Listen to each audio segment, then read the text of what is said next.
Praise the lord. మన ప్రభువును రక్షకుడైన యేసుక్రీస్తు పరిశుద్ధ నామంలో యేసుతో అనుదినము అని ఈ పరిచర్య ద్వారా ప్రతి దినము దేవుని యొక్క శ్రేష్టమైన వాక్యాన్ని వింటున్న మీ అందరికీ నా హృదయపూర్వకమైన వందనములు. నా ప్రియ సహోదరుడా, చిన్న ప్రార్థన చేసుకుందాం. అందరూ తల ఉంచినట్లయితే. మహాగణుడ, పరిశుద్ధుడైన మా తండ్రి, సకల ఆశీర్వాదములకు సమస్త దీవులకు కారణభూతుడా, ఈరోజు నాయన ప్రభా, నీ కుమారులుగా నీ కుమార్తెలుగా నీ వాక్యాన్ని మేము ధ్యానించుండగా ఆత్మ సంగములతో చెప్పిన మాట చెవిగలవాడు వినును గాకని నీ వాక్య ప్రకారంగా మీరే మాతో మాట్లాడి మమ్మల్ని అందరినీ నాయన ప్రభా నీ వాక్యానుసారమైన లైఫ్లోనికి మమ్మల్ని మీరే తీసుకుని వెళ్ళి ఎక్కడ మేము డివేట్ కాకుండా నాయన ప్రభా సరైన మార్గంలో మీరే నడిపించమని యేసు శక్తి గల నామంలో ప్రార్థించి వేడుకొంటున్నామా యెహోవా తండ్రి, ఆమేన్. God bless you. దేవుడు ఈరోజు మనతో మాట్లాడుతున్న మాట ఏంటంటే, చాలా మంది అన్య సహోదరులు కావచ్చు, అలాగే క్రైస్తవ సహోదరులలో కొంతమంది అల్ప విశ్వాసులు కావచ్చు, వారు మాట్లాడుతున్న మాటలు ఎలాగుంటాయంటే, దేవుడైన యెహోవా అంటారు కదా మీరు.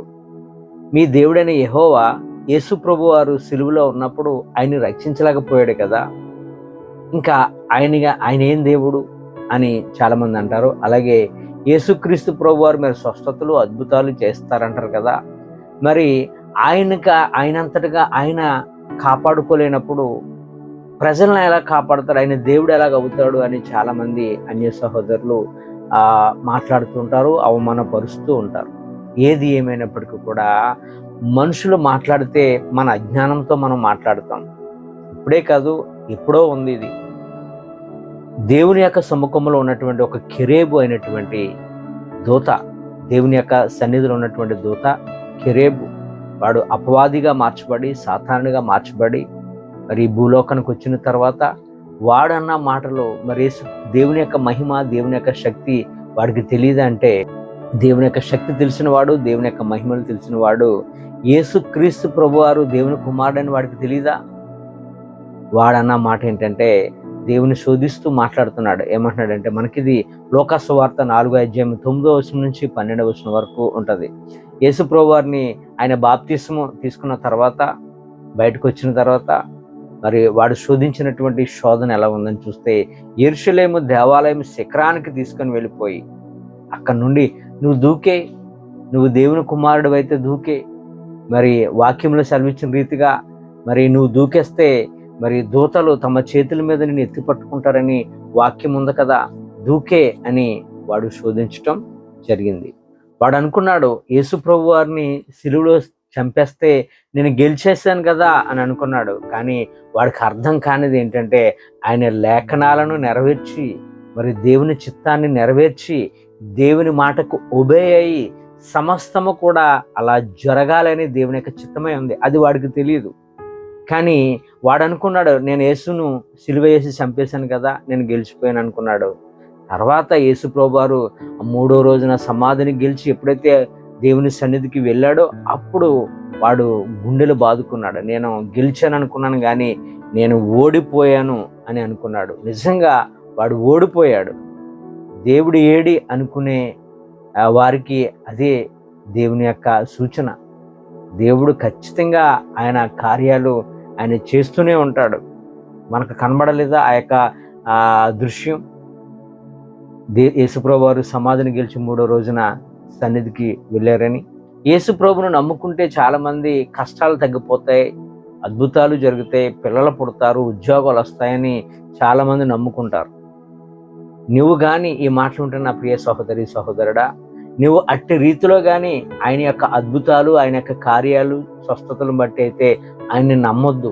ఇంకా శోధనలు ఎక్కువ వస్తాయి. ప్రభువును నమ్ముకుంటే ఇంకా శోధనలు ఎక్కువగా వస్తాయి. మరి ఆయన నమ్ముకుంటే ఎక్కువ శోధనలు వస్తాయి. ఇంకా ఆయన ఎందుకండి అంటే, దేవుడు అది కాదు.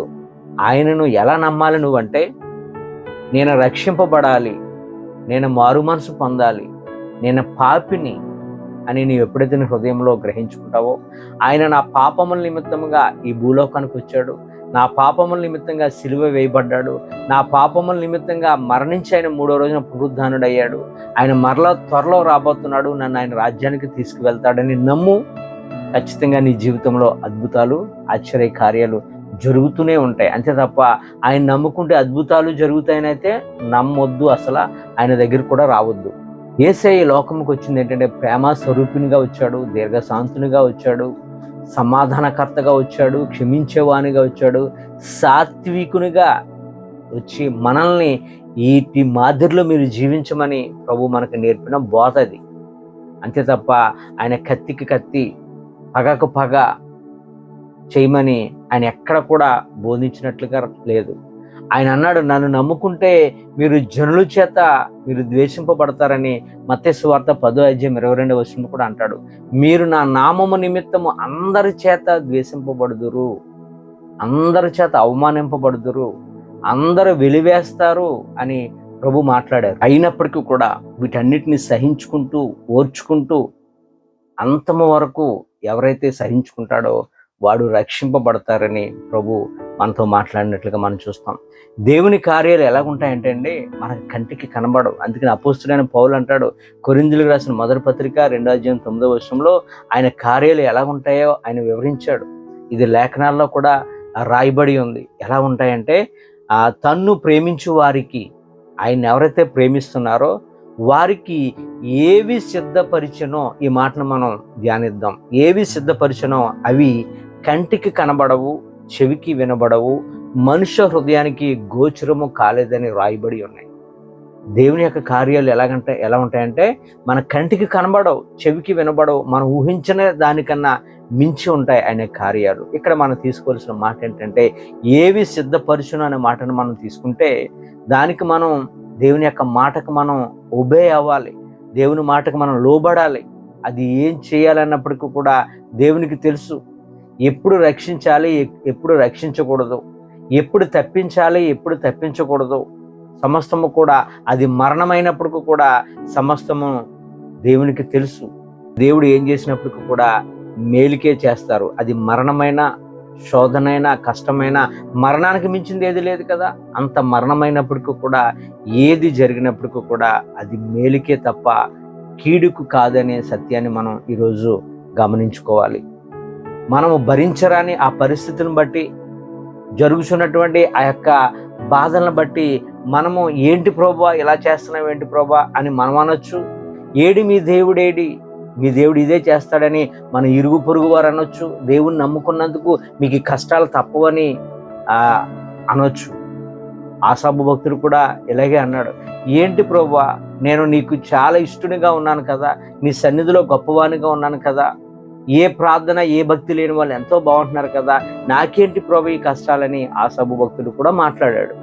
మనకి ఇది 73వ కీర్తనలో ఈ మాటలు మనం చూడొచ్చు.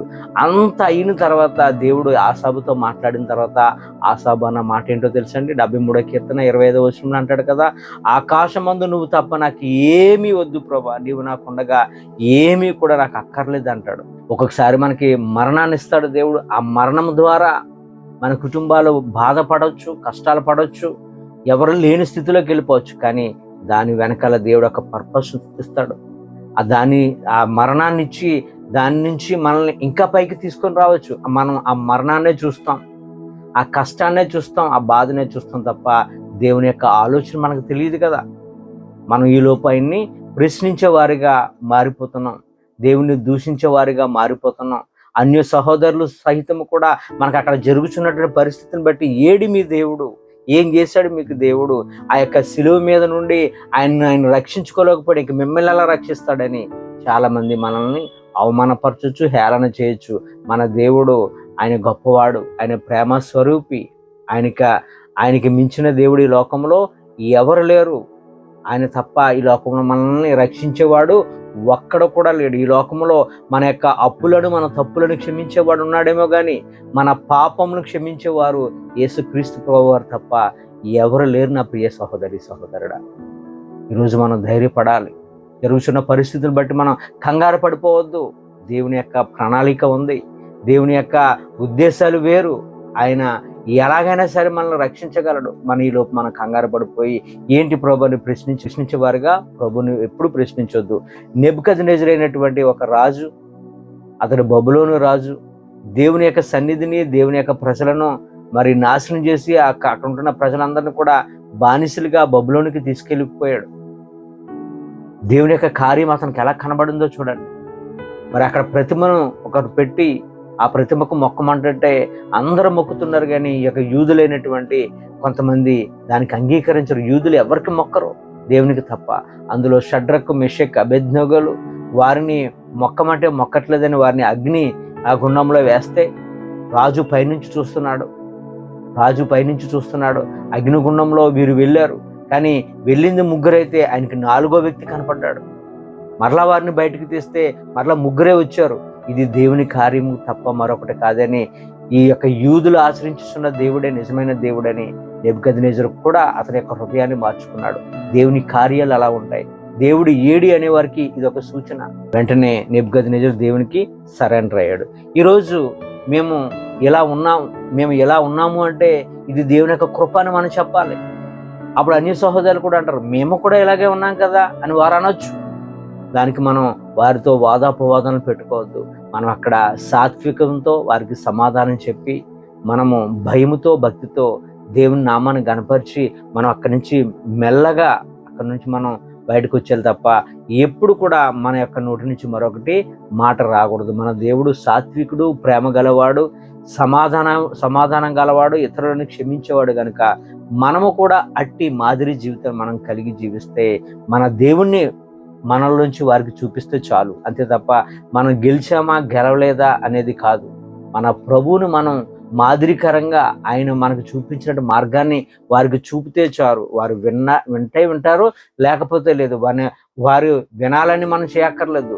దేవుడే ఏదో ఒక రోజు ఖచ్చితంగా వారు తెలుసుకునే మార్గాన్ని వారికి బోధిస్తాడు. ఈ కొద్ది మాటలు దేవుడు మన అందరి జీవితంలో నెరవేర్చి ఫలింప చేయను గాక. ఆమేన్. God bless you.